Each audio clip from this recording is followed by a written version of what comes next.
Video நம்ம என்ன பார்க்க போகிறோம்னா WPLோட 6th match. So Mumbai Indians women's vs UP Warriors ஒரு ஸ்ட்ராங் டீமுக்கும் ஒரு வீக் டீமுக்கும் நடக்கக்கூடிய மேட்ச்சு நம்ம ஈஸியாகவே எடுத்துக்கலாம். ஏன்னா மும்பை இனிஷியலாக ஹீலி மேத்யூஸோட பெர்ஃபார்மன்ஸ் சரியாக இல்லாமல் இருந்தாலுமே அவங்களோட மிடில் ஆர்டர் ரொம்ப ஸ்ட்ரென்த்தாக இருக்குது. கடைசியில் ஹிட்டர்ஸ் வச்சுருக்காங்க. Bowling full and full rotation பேஸில் கரெக்டாக இருக்குது. யூபிக்கு நிறைய ஆல்ரவுண்டர்ஸ் இருந்தாலும் ஆஸ்திரேலியன் பிளேயர்ஸை அவங்க நம்பி ஃபுல்லாமே இறங்குறாங்க.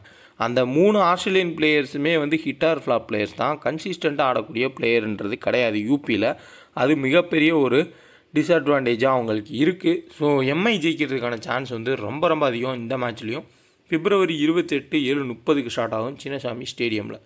பிச்சை பொறுத்தவரையாக ஒரு 3 விக்கெட் இருக்குது. 3 விக்கெட்லேயும் மாற்றி மாற்றி நடத்துகிறாங்க. அதில் 2 விக்கெட் கிட்டத்தட்ட ஸ்பின்னர்ஸ்க்கு அதிகமாக ஃபேவரான ஒரு விக்கெட்டாக தான் இருக்குது. அதுவுமே யூபி லெஃப்ட் ஆர்ம் ஆர்த்தடாக்ஸ் பவுலர்ஸ்க்கு ரொம்பவுமே அவுட் ஆகிருக்காங்க. அதை பற்றி நம்ம ஃபுல் டீட்டெயில் பார்ப்போம். இதுக்கு முன்னாடி நம்ம லாஜிக்கலாக கரெக்டாக நம்ம சொன்ன மாதிரி வீடியோவில் என்ன சொன்னோமோ அதே மாதிரி டீம்ன்றதை மேக் பண்ணோம். அது ஒர்க் ஆச்சு. அதையே நம்ம கண்டினியூ பண்ணுவோம். ஏன்னா ரிஸ்க் எடுப்போம். ரிஸ்க் எடுத்தால் மட்டும்தான் நம்ம WPLல ஸ்மால் லீக்னாலும் கிராண்ட் லீக்னாலும் ஜெயிக்க முடியும். ஏன்னா கிட்டத்தட்ட 8 பிளேயர் வரை எல்லோரும் ஒரே மாதிரி எடுத்துருவாங்க. அப்போ நம்ம மினிமம் நம்ம நாலேஜை யூஸ் பண்ணி 1 or 2 பிளேயர் ட்ரம் கார்டு எடுத்தால் மட்டுமே ஃபுல்லாமே நம்ம க்ளீனாக வின்னுன்றது எடுக்க முடியும். அதுக்கான வேலைகள் இதுக்கப்புறம் வரக்கூடிய எல்லா WPLலுமே நம்ம கொடுப்போம். 28ஆம் தேதி கண்டிப்பாக இந்த மேட்சும் ஒரு ஸ்பின் ட்ராக்கில் நடக்கிறதுக்கான வாய்ப்புகள் ரொம்ப ரொம்ப அதிகம். இனிஷியல் ஸ்விங்குன்றது இருக்கும். ஸோ பார்க்கலாம். ஹெட் டு ஹெட்டில் ஒரு சர்ப்ரைஸ் என்னென்னா மும்பை ஒரு டைமும் யூபி ஒரு டைமும் வின் பண்ணியிருக்காங்க. மும்பையை ஜெயித்த ஒரு டீம் தான் யூபி லாஸ்ட் இயரில். ஸோ நான் டிசின்னு கொடுத்துருக்கேன், அதையும் தெளிவுபடுத்துகிறேன். அது எம்ஐ. ஸோ எம்ஐ ஒரு டைம் ஜெயிச்சிருக்காங்க, யூபி 1 டைம் ஜெயிச்சிருக்காங்க. 2023 WPLல ஒரு டைம் யூபி எம்ஐயை வின் பண்ணாங்க. அப்போது எம்ஐ ஃபஸ்ட்டு பேட் பண்ணாங்க. இதுவுமே ஒரு இன்ட்ரெஸ்டிங்கான ஃபேக்ட்டு. எக்லிஸ்டானு அதுக்கப்புறம் ராஜேஸ்வரி கிக்வாட் அவங்களோட ஸ்பின்னில் எம்ஐ தோற்று போயிட்டாங்கன்னு நம்ம சொல்லலாம். ஃபேப்லோன் ஆப்பு இன்ஸ்டால் பண்ணிக்கோங்க. ரொம்பவுமே சூப்பரான ஆப். ஸோ ஜிஎஸ்டியே இல்லாட்டினாலும் அவங்க 28% ஃப்ரீயாக கொடுக்குறாங்க. இருந்தாலும் என்ட்ரி ஃபீஸை அவங்க எக்ஸ்டெண்ட் பண்ணலை. அதுதான் முக்கியமான பாயிண்ட்டு. மோஸ்ட் ஆஃப் த ஆப்ஸில் பார்த்தோம்னா 28% ஜிஎஸ்டி ஃப்ரீ கொடுத்துட்டு மோஸ்ட்லி அவங்களோட கான்ட்ராஸ்ட் ருப்பீஸை கூட்டிட்டாங்க. அதை நம்ம அக்செப்ட் பண்ணி தான் ஆகணும். பட் ஃபேப்லோனில் அப்படி பண்ணலை. இன்ஸ்டால் பண்ணிக்கோங்க. 2K டெக்கன் ரெஃபரோட பயன்படுத்திக்கங்க. போனஸ் கொடுப்பாங்க. அதேமாதிரி நிறையா ஸ்மால் லீக் கான்டெஸ்ட் இருக்கும். ஆப்போசிட்மே சேமாக வர வாய்ப்பே கிடையாது.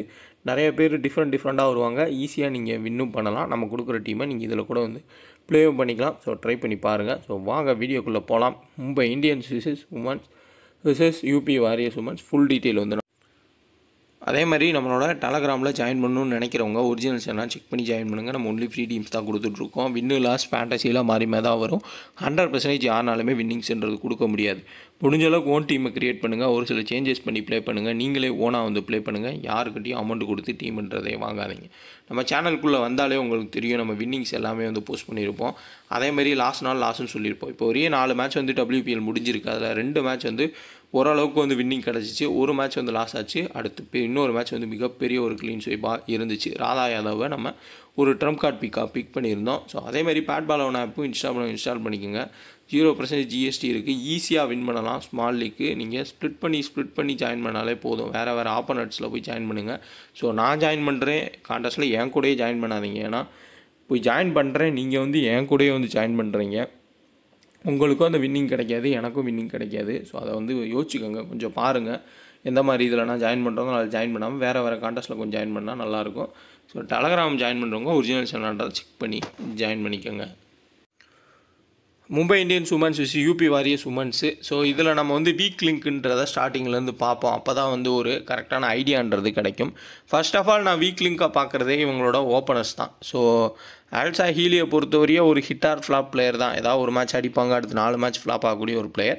பட் ஆஸ்திரேலியன் டீமுக்கு இவங்க கேப்டனாக இருக்கிறது ஒருத்தானா கிடையாது. கண்டிப்பாக மேபி மிச்சல் ஸ்டார்க்கோட ஒரு இதாக கூட இருக்கலாம், சப்போர்ட்டாக கூட இருக்கலாம். அதனால் அவங்கள கேப்டனாக கொடுத்துருக்கலாம். ஏன்னா மெக்லானிங்க்கு அப்புறம் ஒர்த்தபிள் பிளேயர்னால் கண்டிப்பாக பெத்மோனியோ இல்லை எலிஸ் பெரியோ அந்த மாதிரி தான் கொடுத்துருக்கணும். பட் ஹீலிக்கு கொடுத்தாங்க. அது என்னன்றது தெரியல. ஏன்னா அந்தளவுக்கு ஒருத்தான பிளேயர் கிடையாது. கடைசி இன்னிங்ஸ் 20 இன்னிங்ஸ் நம்ம பார்த்தோம்னா ஃபுல் டீட்டெயிலாக 3 மேட்சோ ஒரு 4 மேட்ச் தான் பர்ஃபார்மன்ஸே பண்ணியிருக்காங்க. மீதி எல்லா மேட்சுமே ஃப்ளாப்பான ஒரு பிளேயர் தான் ஹீலி. அது எல்லா ஃபார்மெட்லேயுமே சரி. பட் ஆனால் ஓரளவுக்கு நின்னா ஒரு 57 67 அந்த மாதிரி ஒரு 50+ மேலே எடுத்துகிட்டு போவாங்க. அதில் ஒரு அட்வான்டேஜ் இருக்குது. ஸோ அதை வச்சே வந்து ஓட்டிகிட்டு இருக்காங்க.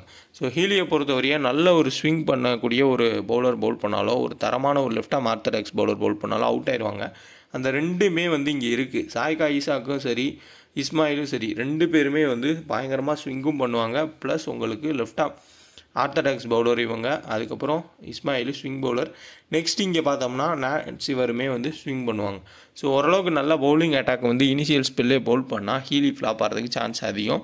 ஒரு சில டீம்ஸில் வந்து எடுத்துக்கோங்க, ஒரு சில டீம்ஸில் வந்து பார்த்தீங்கன்னா ட்ராப் பண்ணிக்கோங்க. ஏன்னா ரிஸ்க் ஃபேக்டர் அதிகம் தான் ஹீலி இந்த மேட்ச்சில் நம்ம பிக் பண்ணுறது. ஏன்னா யாசிகா பாட்டியா பொறுத்தவரையும் உங்களுக்கு கண்டிப்பாக அவங்களோட பவுலர் சப்போர்ட் பண்ணி கொடுக்குறாங்க. அவங்களுக்கு ஸ்டெம்பிட் வர மாதிரி, கேட்ச் வர மாதிரி, அதுலேயே மினிமம் ஒரு 35 பாயிண்ட் எடுத்துடுறாங்க. அப்புறம் பேட்டிங் வரப்போ ஓரளவுக்கு இந்த சைடு லெஃப்ட் ஆர்ம் ஆர்த்தடாக்ஸ் பவுலர்ஸை வந்து கொஞ்சம் டேக்கிள் பண்ணாங்க, அட்டாக் பண்ணாங்க அப்படின்னா நல்ல ரன்ஸ் வந்து போகலாம் யாசிகா பாட்டியா. லாஜிக்கலாக பார்த்தா அப்படி தான் வரும். தீப்தி சர்மா ஒரு ஆஃப் ஸ்பின்னராக இருந்தாலுமே எக்லிஸ்டோனும் கெக்வாடும் லெஃப்ட் ஆர்ம் ஸ்பின்னர். அப்போது யாசிகா பாட்டியா வந்து அதை வந்து டேக்கிள் பண்ணி கொஞ்சம் அட்டாக் பண்ண ஆரம்பித்தாங்கன்னா ரன்ஸ் போகலாம். அப்போ யாசிகா பாட்டியா இம்பார்ட்டன்ட் ஒரு பிக்கு. ஸோ ஹீலியை கம்பேர் பண்ணுறப்போ யாசிகா பாட்டியா தான் வந்து ஒரு பெஸ்ட்டு பிக்காக இருப்பாங்க. தாலியா மெக்ராத்து ஸோ செகண்ட் பேட் பண்ணால் ஓரளவுக்கு எடுத்துகிட்டு போகக்கூடிய ஒரு பிளேயர். இதே ஃபஸ்ட்டு பேட் பண்ணால் கொஞ்சம் ஃப்ளாப் ஆகிறாங்க. பட் இந்த சீசனில் ஸோ பெஸ்ட்டான ஒரு ஸ்விங் பவுலரோ, நல்ல ஒரு ரிதமில் இருக்கக்கூடிய பவுலரு இனிஷியலாக இப்போ ஹீலியும் இல்லை தினேஷ் யாராவது அவுட் ஆனாங்க அப்படின்னா கண்டிப்பாக இஸ்மாயில் ஒரு 3 ஓவர் 4 ஓவர் தொடர்ந்தால் தாலியா மெக்ராத்துமே வந்து ஃப்ளாப் ஆகிறதுக்கான சான்ஸ் வந்து அதிகமாகவே இருக்கும். ஸோ ஓவரால் பார்த்தோம்னா யூபி பெரிய பர்ஃபார்மன்ஸ் பண்ணுறதுக்கான வாய்ப்புகள் ரொம்ப ரொம்ப குறைவு தான். ஸோ எம்ஐயோட டீமில் இருக்கக்கூடிய பிளேயர்ஸே நம்ம மாற்றி மாற்றி கேப்டன்ஷிப் கொடுக்குறது தான் பெட்ரு. ஏன்னா இப்போ Tahlia McGrath double option, Deepti Sharma Ecclestone double option நம்ம யோசிச்சு கேப்டன்ஷிப் கொடுத்தாலும் அது மிகப்பெரிய ஒரு ரிஸ்க். ஏதாவது ஒரு சில கிராண்ட் லீக்கில் வேணால் நம்ம அப்படி ட்ரை பண்ணி பார்க்கலாம். மற்றபடி நமக்கு சூப்பரான ஆப்ஷன் நாட் சிவர், அதுக்கப்புறம் யாசிகா பாட்டியா, அதுக்கப்புறமா ஹீலி மேத்யூஸு, அடுத்ததாக அமிலியாக்கர். ஸோ இவங்க எல்லாத்தையுமே வந்து நம்ம மாற்றி மாற்றி கொடுக்குறது தான் வந்து கரெக்டான ஒரு ஆப்ஷன் சேஃப் டீம்ஸில். ஸோ சேஃப் டீம்ஸ்க்கு நம்ம கொடுக்க வேண்டிய ஆப்ஷன்ஸ்னு பார்த்தோம்னா இவங்க 3 பேரும், அடுத்ததாக அமிலியாக்கர், இந்த 4 பேரை வந்து நம்ம சேஃப் டீம்ஸ் கொடுத்துக்கலாம். இந்த சைடு கொடுக்கவே வேண்டாம்னு தான் நான் சொல்லுவேன். ரிஸ்கி டீம்ஸில் ஹை ரிஸ்க்காக நம்ம கிராண்ட் லீக் ட்ரை பண்ணுறப்போ இஸ்மாயிலையும் சாய்கா ஈசாக்கும் ட்ரை பண்ணலாம். இப்போ நிறைய பேர் வந்து மறுபடியும் ஒரு தப்பு பண்ண போகிறாங்க. சாய்கா ஈசாக்கு 2 மேட்ச் விக்கெட் எடுக்கலன்னு இந்த மேட்ச் ட்ராப் பண்ண போகிறாங்க. கண்டிப்பாக ஒரு 2-3 விக்கெட் அவங்க எடுக்கிறதுக்கான வாய்ப்புகள் ரொம்ப ரொம்ப அதிகமாக இருக்குது. யூபி லெஃப்ட் ஆர்ம் ஆர்த்தடாக்ஸ்க்கு திணறக்கூடிய ஒரு டீமு. சாய்கா ஈசாக் ஃபார்மில் எல்லாம் கஷ்டப்பட்டுட்டு இருக்கிறனால இந்த மேட்ச்சில் ஃபார்முக்கு வரதுக்கு வாய்ப்பு இருக்குது. லாஸ்ட் மேட்ச் சாய்கா ஈசாக்கு ஒரு ஓவர் தான் பவுல் பண்ணாங்க. பட் இந்த மேட்ச் 4 ஓவர் பவுல் பண்ணுறதுக்கான சான்ஸ் ரொம்ப ரொம்ப அதிகம். சப்போஸ் ஈக்குவலாக போகும், நம்ம ஓரளவுக்கு ஈக்குவல் டீம்ஸ் வந்து எடுக்கணும்னு நினச்சிங்கன்னா இங்கே எக்லிஸ்டோனு, அதுக்கப்புறம் தீப்தி சர்மா, கெக்வாடு, அடுத்ததாக பார்த்தோம்னா கிரேஸ் ஹாரிஸ் இல்லாட்டி மெக்ராத்துன்னு ஒரு 4 பேரை நீங்கள் வந்து எடுத்துக்கலாம். 4-7 போகிற மாதிரி இருந்தீங்கன்னா 7-4 இவங்கள வந்து ஓரளவுக்கு எடுக்கலாம். ஏன்னா ராஜேஸ்வரி கெக்வாட் ஃபஸ்ட்டு பவுல் பண்ணால் டெத்தில் போட்டு விக்கெட் எடுக்க சான்ஸ்ன்றது இருக்கும். எக்லிஸ்டோன் 2 பேருமே ஒரே டைமில் லெஃப்ட் ஆர்ம் ஸ்பின் போடுறப்ப யாராவது ஒரு ஆளுக்காவது விக்கெட் கிடைக்கும். அந்த லாஜிக்கில் மேபி இவங்க வந்து ஒரு 2 விக்கெட் எடுத்துகிட்டு கூட போகலாம். அப்படி இல்லாட்டி ஸ்பின் ட்ராக்காக இருந்துச்சுனாலும் ஆப்ஷன் சான்ஸ்ன்றது ஹையாகவே இருக்குது. நீங்கள் மேலே இங்கே பார்த்தாலே உங்களுக்கு தெரியும், யாசிகா பாட்டியா தவிர்த்து மீது எல்லாமே ரைட் ஹேண்ட் பேட்டர் தான். ரைட் ஹேண்ட் பேட்டருக்கு அவ்வளோ ஒர்த்தபுளாக பவுல் பண்ணி விக்கெட் எடுக்கக்கூடிய ஒரு இது இருக்கா அப்படின்னா தீப்தி சர்மா கிடையாது. லெஃப்ட் ஹேண்டருக்கு ஈஸியாக போட்டு விக்கெட் எடுப்பாங்க, பட் ரைட் ஹேண்டருக்கு போட்டு விக்கெட் எடுக்கிறது கஷ்டம். ஸோ எக்லிஸ்டோன் மினிமம் ஒரு 2 விக்கெட் வந்து போகலாம், இல்லை ஒரு விக்கெட்டாக அட்லீஸ்ட் எடுக்கிறதுக்கு சான்ஸ்ன்றது இருக்கும். முடிஞ்ச அளவுக்கு எம்ஐலே நீங்கள் கேப்டனாக மாற்றி மாற்றி கொடுங்க. ஸோ யூபியில் ஜஸ்ட் ஏ பிளேயராக ஒரு சிலரை பிக் பண்ணிக்கோங்க. ஸோ சந்தேகம் மேபி நடக்கலாம் அப்படின்னு பார்த்தோம்னா கண்டிப்பாக சாய்கா ஈசாக்கு இஸ்மாயில் இந்த டாப்பில் இருக்க 2 பேர்த்தையும் அவுட் ஆகிறதுக்கு சான்ஸ்ன்றது இருக்கும். மிடில் ஒரு ஹை ரிஸ்க் ட்ரம்ப் கார்ட் பிக்காக நீங்கள் வந்து ஹை ரிஸ்க்கான கிராண்ட் லீக்கில் ட்ரை பண்ணால் அம்ஜுல்கர், அதுக்கப்புறமா செராவத்தை மோஸ்ட்லி ஏதாவது ஹை ரிஸ்க்கான கிராண்ட் லீக்கில் ட்ரை பண்ணி பாருங்கள். ஏன்னா இவங்களும் ஒரு டிஃபரன்ஷியலான ஒரு பிளேயரு. பேட்டிங்லேயும் 20 ரன் ஆட முடியும், பவுலிங்லேயும் 2 விக்கெட் எடுக்க முடியும். திடீர்னு யூஸ் பண்ணாங்கன்னா ஒரு நல்ல பர்சன்டேஜ் பிக்கு.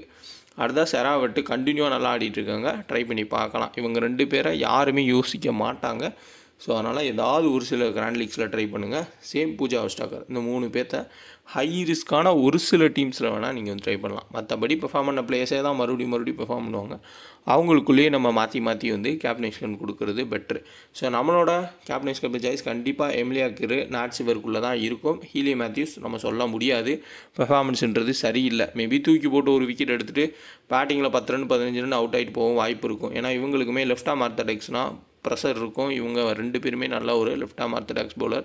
பெரிய அளவில் இவங்களுக்கு மிகப்பெரிய ஒரு டிஸ்அட்வான்டேஜ்னு பார்த்தோம்னா ஒரு இஸ்மாயில், அதே மாதிரி நாட் சிவர், இந்த மாதிரி ஒரு தரமான ஒரு ஸ்விங் பவுலர் வந்து இனிஷியலில் பவுல் பண்ணுறது கிடையாது யூபி. அதனாலேயே அவங்க இந்த டோர்னமெண்ட்டை விட்டு வெளியே போயிடுவாங்க. அவங்களோட செலெக்ஷனே வந்து ரொம்ப தப்பாக இருக்குது. இந்தியன் பிளேயர்ஸை நம்பி போனாலுமே ஒரு ஃபாரின் பிளேயராச்சும் நல்லா இனிஷியல் ஸ்விங் பண்ணி பவுல் பண்ணக்கூடிய ஒரு பிளேயரை எடுத்துருக்கணும். ஸோ கிம் கரட்னு ஒரு பிளேயர் இருந்தாங்க, ஆஸ்திரேலியன் பிளேயர், அவங்கள கூட எடுத்துருக்கலாம். பட் அவங்க இந்த டைம் அன்சோல்டுன்னு நினைக்கிறேன். ஒரு தரமான ஒரு பிளேயர் அவங்க. ஸோ அவங்களையும் ட்ராப் பண்ணாங்க.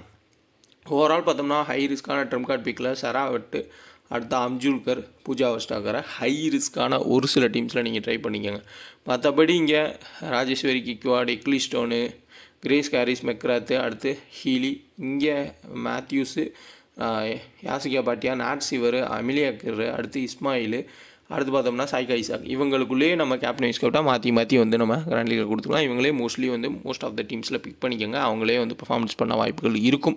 தீப்தி சர்மாவை ஹை ரிஸ்க் எடுக்கிறவங்க வேணால் ஒரு சில டீமில் ட்ராப் பண்ணிட்டு போங்க. பட் லாஸ்ட் சீசன் ஆடினப்போ ஒரு மேட்ச் பர்ஃபார்மன்ஸ் பண்ணியிருக்காங்க எம்ஐக்கு எதிராக. ஒரு மேட்ச் வந்து 0 பாயிண்ட்ஸில் வந்து போயிருக்காங்க, அதுவுமே இருக்குது.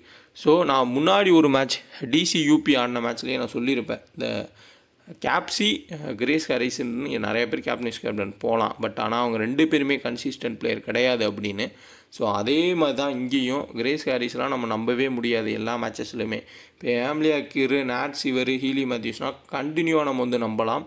ஸோ அந்த மாதிரி ஒரு வேர்ல்டுலேயே 3 பெஸ்ட் ஆல்ரவுண்டர்ஸையுமே எம்ஐ எடுத்துட்டாங்க. அதனாலே அவங்க கண்டினியூவாக எல்லா வருஷமும் அவங்களே கப்படிக்கிறது கூட சான்ஸ்ன்றது இருக்கும். மற்ற டீமில் அப்படி கிடையாது. கன்சிஸ்டன்ட் இல்லாத பிளேயர்ஸாக ஆல்ரவுண்டர்ஸை தான் எடுத்திருக்காங்க.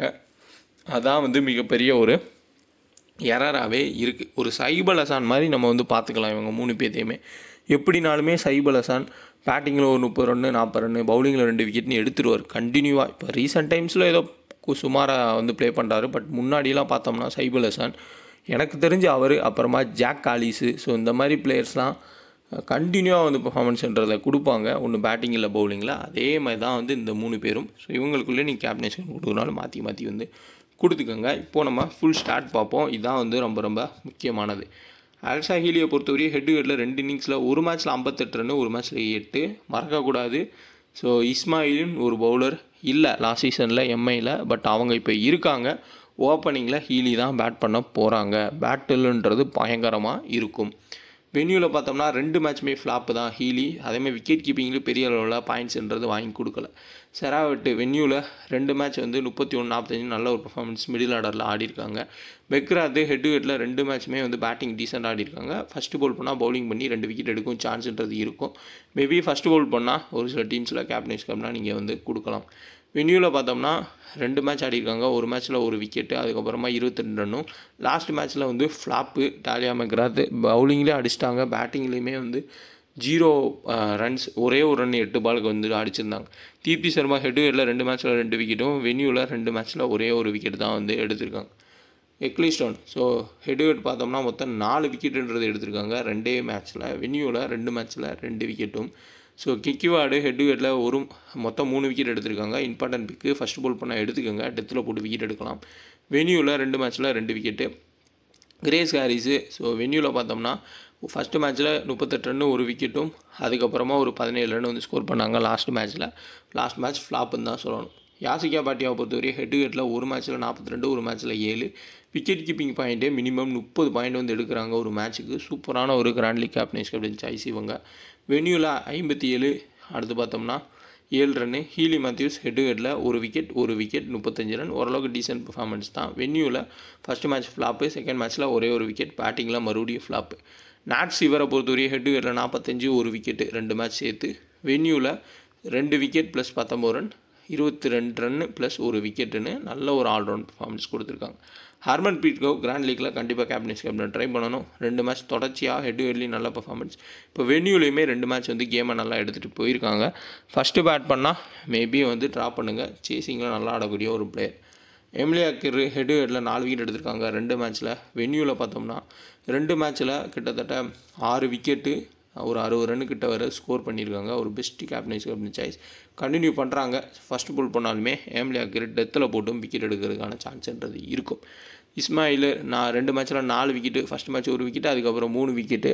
கண்டிப்பாக அவங்க ஆஃப் கட்டர்ஸ் வந்து வீசுகிறாங்க, நிறையா ஒர்க் பண்ணியிருக்காங்க, அவங்களே வந்து சொல்லியிருக்காங்க. ஸோ இனிஷியலாக பேட் பண்ணுற எல்லா பேட்டர்ஸுக்குமே கஷ்டம்தான் இஸ்மாயிலை வந்து நம்ம பேட் பண்ணுறது. ஹெட் டு ஹெட்டில் பார்த்தோம்னா சாய்கா இசாக் 3 விக்கெட்டு, வென்யூவில் இது வரையும் விக்கெட்டே எடுக்கல. பட் இந்த மேட்ச்சில் ஒரு ட்ரம்ப் கார்ட் பீக்காக திடீர்னு சைன் ஆகிறதுக்கான சான்ஸ் வந்து இருக்கும். ஃபேப்லோன் ஆப்பு ஒவ்வொரு மேட்சுமே உங்களுக்கு 10,000 வந்து கிவ்அவே கொடுத்துக்கிட்டு இருக்காங்க. ஜிஎஸ்டி எதுவுமே கிடையாது. அதேமாதிரி வித்ட்ராலுக்கு சார்ஜ் கிடையாது. லெஸ் காம்படிஷன் வேறு லெவலில் வந்து உங்களுக்கு தராங்க. இன்ஸ்டால் பண்ணிக்கோங்க. அதேமாதிரி செகண்ட் இன்னிங்ஸ்க்கான ஃபேண்டஸியும் இன்ட்ரடியூஸ் பண்ணிட்டாங்க. ஸோ கொஞ்ச நாள் இல்லாமல் இருந்துச்சு. இப்போது செகண்ட் இன்னிங்ஸுமே நீங்கள் வந்து ப்ளே பண்ணிக்கலாம் ஃபேப்லோனில். ஸோ இப்போதைக்கான டீம் இதுதான். நாட்ஸி வர கேப்டனாகவும் எமிலி அக்கிரை வைஸ் கேப்டனாக கொடுத்துருக்கேன். தீப்தி சர்மா, தாலியா மெக்ராத், அதுக்கப்புறம் Matthews, Harmanpreet Kaur, Grace Harris, Yastika பாட்டிகா, எக்லிஸ்டோனி, இஸ்மாயில், சாய்கா இசாக். இதில் ஹை ரிஸ்க்காக ட்ரை பண்ணுறவங்க சாய்கா இசாக்கை கூட கேப்டன் வைஸ் கேப்டனாக ட்ரை பண்ணலாம். ஸோ கேப்டன் நாட்ஸி வர வைஸ் கேப்டன் பார்த்தோம்னா எமிலி அக்கிர். இதையே நீங்கள் சேஞ்ச் பண்ணி போட்டுக்கலாம், இல்லை ஹீலி மேத்யூஸ் கொடுக்குனாலும் கொடுத்துக்கோங்க. ஸோ நெக்ஸ்ட் டீம் வந்து பார்ப்போம். இதுவும் ரிஸ்க்கான ஒரு team. Saika Ishaque captain, Tahlia McGrath captain, Saika Ishaque vice captain. இதை நீங்கள் இப்படியும் மாற்றலாம். சாய்கா இசாக் கேப்டன் கொடுத்து ஹர்மன்ப்ரீத் கவுர் வைஸ் கேப்டன் கொடுத்து ஹை ரிஸ்க்காக ட்ரை பண்ணலாம். ஸோ டாப்பில் ஹீலி மேத்யூஸ் ஃப்ளாப்பாக கான்செப்ட் எடுத்திருக்கேன். நீங்கள் ஹீலி வேணும்னா ஹீலி வேணும்னாலும் வந்து எடுத்துக்கோங்க. எக்லிஸ்டான் மினிமம் ஒரு விக்கெட் கன்ஃபார்மு. ஸோ அதனால் அவங்கள நம்ம பிக் பண்ணிக்கலாம். ஸோ கொஞ்சம் யோசிங்க. செராவட் எடுத்திருக்கேன். கிரேஸ் ஹாரிஸ்க்கு பதிலாக அவங்க வந்து எல்லா மேட்சும் பவுல் பண்ணுவாங்கன்னு நம்ம சொல்ல முடியாது. லாஸ்ட் மேட்ச்சே நான் சொல்லியிருப்பேன், அவங்க எல்லா மேட்ச்லாம் வந்து பவுல் பண்ணுவாங்கன்னு நம்ம சொல்ல முடியாதுன்னு. மேபி இந்த மேட்ச்சில் இனிஷியலாக ஸ்டார்ட் பண்ணலாம் அந்த யாசிகா பாட்டியாவுக்கு ஆப்போசிட்டாக பவுல் பண்ணுறதுக்கு. ஸோ பார்க்கலாம். ஸோ இந்த வீடியோ லைக் பண்ணுங்கள், ஷேர் பண்ணுங்கள், மறக்காம சேனலை சப்ஸ்கிரைப் பண்ணி டெலகிராம் ஜாயின் பண்ணிக்கோங்க. டிஸ்கிரிப்ஷன் லிங்க் இருக்குது. நம்ம சொன்ன மாதிரி எல்லா WPLக்குமே நம்ம வீடியோஸ் போஸ்ட் பண்ணுவோம். நீங்கள் இதில் கொடுக்குற ஷார்ட்ஸு ப்ளஸ் நான் சொல்கிறதும் உங்களோட ஐடியாஸையும் யூஸ் பண்ணி கொஞ்சம் சேஞ்ச் பண்ணி ப்ளே பண்ணிங்கன்னா கிராண்ட் லீக் கண்டிப்பாக கிட்ட போகலாம். ஒன் சைட் டீம் மேக் பண்ணுங்கன்னு DC மேட்ச்சில் நான் சொல்லியிருப்பேன். அதில் சிம்பிளான concept Radha Yadav Trump card பிக்கு நம்ம எடுத்திருப்போம். ஸ்மால் லீக்லேயே நான் வந்து அதை எடுத்திருப்பேன். ஸோ நீங்களும் கண்டிப்பாக எடுத்திருப்பீங்க. எடுத்துகிட்டு ஜஸ்ட்டு சஃபாலி வருமா ஒரு கேப்டனாக ரிஸ்க்காகும், ராதா யாதவ் வைஸ் கேப்டனாக போட்டிருந்தாலே வேறு லெவலில் வந்து நம்ம ப்ரைஸ் அடிச்சிருக்கலாம். மினிஜி எல்லாம் ஃபுல்லாமே வந்து வின்னுன்றது கிடச்சிருக்கும். ஸோ இந்த மாதிரி தான் சிம்பிளாக யோசிங்க. கண்டிப்பாக லாஜிக்கலாக யோசிச்சா WPL கரெக்டாக தான் போகும். ஸோ யூபி கிட்ட இனிஷியலான ஒரு ஸ்விங் பவுலர் கிடையாது. சஃபாலி வருமா ஸ்கோர் பண்ணுவாங்கன்னு நம்ம கெஸ் பண்ணோம். அதே தான் நடந்துச்சு. ஸோ அதே மாதிரி அவங்க பெர்ஃபார்மன்ஸ் பண்ணாங்க. பட் இப்போ யூபிக்கு எதிராக இஸ்மாயில் பவுல் பண்ணுறப்போ ஹீலி அவுட் ஆகிறதுக்கான வாய்ப்புகள் ரொம்ப அதிகம். ஸோ பார்க்கலாம் என்ன நடக்குதுன்றதை.